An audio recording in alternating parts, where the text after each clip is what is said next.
Subscribe करें world history Hindi channel को और दबाएं इस बेल आइकन को ताकि आपको मिल सके हमारे हर वीडियो की अपडेट सबसे पहले। भारत में ऐसे कम लोग ही होंगे जिन्होंने पार्ले जी बिस्किट के बारे में नहीं सुना होगा। दोस्तों, पार्ले जी हाँ, भारत का पहला बिस्किट है जो आज़ादी के बाद से भारतीयों की चाय का साथी बना हुआ है। पार्ले जब से बना तब से बच्चों से लेकर बड़ों के लिए खास बन गया। साथ ही पार्ले बिस्किट से उनकी कई यादें जुड़ी हुई हैं। दोस्तों, पार्ले जी भारत का वो पहला बिस्किट था जो भारत में ही बना और भारत में रहने वाले आम नागरिकों के लिए बना। तो चलिए दोस्तों, जानते हैं कि आखिर कैसे पार्ले जी बना भारत का फेमस बिस्किट। पार्ले जी बिस्किट का निर्माण 1 से 2 साल में नहीं हुआ। ये कई सालों पुराना प्रोडक्ट है। पार्ले जी को बनाने की मुहिम भारत देश की आज़ादी से पहले ही शुरू हो गई थी। हालांकि भारत में पार्ले जी के आने से इस कंपनी ने भारत में पार्ले की शुरुआत की थी। देश जब अंग्रेजों की गुलामी में जी रहा था तब भारतीय बाजारों में अधिकतर विदेशी वस्तुएं ही ज्यादा मिलती थी, वो भी काफी महंगी थी। उस दौरान भारतीय मार्केट में अंग्रेजों द्वारा कैंडी लाई गई, लेकिन दोस्तों उसे भी केवल अमीर व्यक्ति ही खरीद पाते थे। तब इस बात को लेकर मोहनलाल दयाल काफी निराश थे और उन्हें यह बात बिल्कुल पसंद नहीं आई। उस समय मोहनलाल भारत में चल रहे स्वदेशी आंदोलन से काफी प्रभावित थे। तब उन्होंने भारत में सालों से पनप रहे इस भेदभाव को खत्म करने के लिए स्वदेशी आंदोलन का सहारा लिया। मोहनलाल ने निश्चय किया कि वो भारत में कैंडी का निर्माण करेंगे ताकि भारत के सभी आम लोग इसे आसानी से खरीद सकें। इस बात का निश्चय कर मोहनलाल जर्मनी चले गए और वहां रहकर उन्होंने कैंडी बनाना सीखा। और साल 1929 में उन्होंने 60,000 रुपए में जर्मनी से कैंडी बनाने वाली मशीन खरीदी और उसे भारत लेकर आ गए। मोहनलाल दयाल का भारत में पहले रेशम का व्यापार था, लेकिन उन्होंने एक स्वदेशी इच्छा के चलते भारत में कैंडी बनाने का व्यापार शुरू किया और उन्होंने जर्मनी से आते ही मुंबई में बिरला परला क्षेत्र में इस कार्य के लिए एक फैक्ट्री खरीदी। जब कैंडी बनाने की शुरुआत की गई तब उनके पास कुल 12 कर्मचारी ही थे। ये सभी 12 कर्मचारी उन्हीं के परिवार के थे।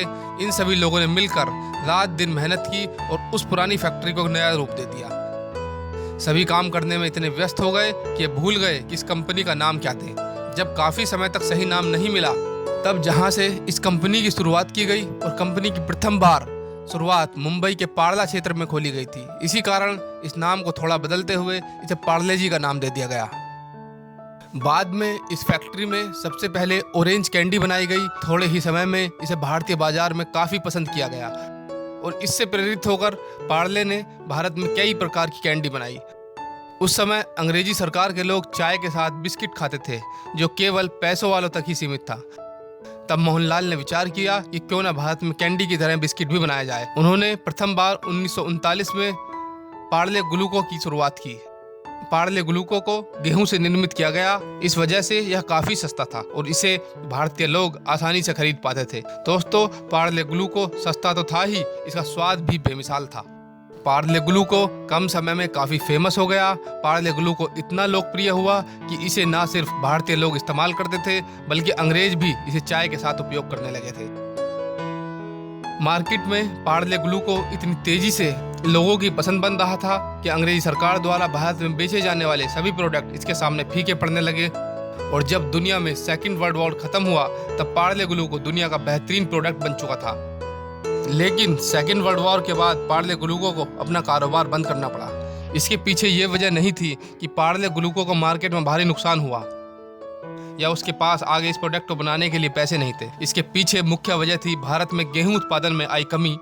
और जब 1947 में भारत अंग्रेजों की गुलामी से मुक्त हुआ और भारत के 2 हिस्से हुए तब ये समस्या और काफी ज्यादा बढ़ गई। पार्ले को इतना ज्यादा मटेरियल नहीं मिल पाता था कि वो अपना प्रोडक्ट आगे जारी रखे। इसी के चलते इन्हें पूरा कारोबार कुछ समय के लिए रोकना पड़ा। तब मार्केट में पार्ले ग्लूको को फिर से शुरू करने की मांग उठने लगी और तब कंपनियों ने लोगों को एक वादा किया कि जैसे ही देश के हालात सुधरेंगे तब वे फिर एक बार पार्ले ग्लूको को शुरू कर देंगे। साल 1982 में एक बार फिर जब पार्ले ग्लूको की शुरुआत की गई तब इसका नाम बदलकर पार्ले जी कर दिया गया। पार्ले ग्लूको को इसका नाम बदलने के पीछे एक मजबूरी थी, क्योंकि ग्लूको शब्द ग्लूकोज से बना था और पार्ले के पास इसके कॉपीराइट नहीं थे। जब पार्ले ग्लूको बंद हुआ तब इस नाम का फायदा कई बिस्किट कंपनियों ने उठाया और सभी कंपनियां अपने प्रोडक्ट के पीछे ग्लूकोडी नाम का इस्तेमाल करने लगी और तब लोग पार्ले और अन्य कंपनियों के सामान के नाम के फेर में फंस गए। पार्ले ग्लूको की मार्केट सेल पर काफ़ी असर पड़ा। इसी वजह से साल 1982 में पार्ले ने फैसला किया कि वह पार्ले ग्लूको से ग्लूकोज नाम बदलेगा। इसके बाद में इसका नाम पार्ले जी कर दिया गया।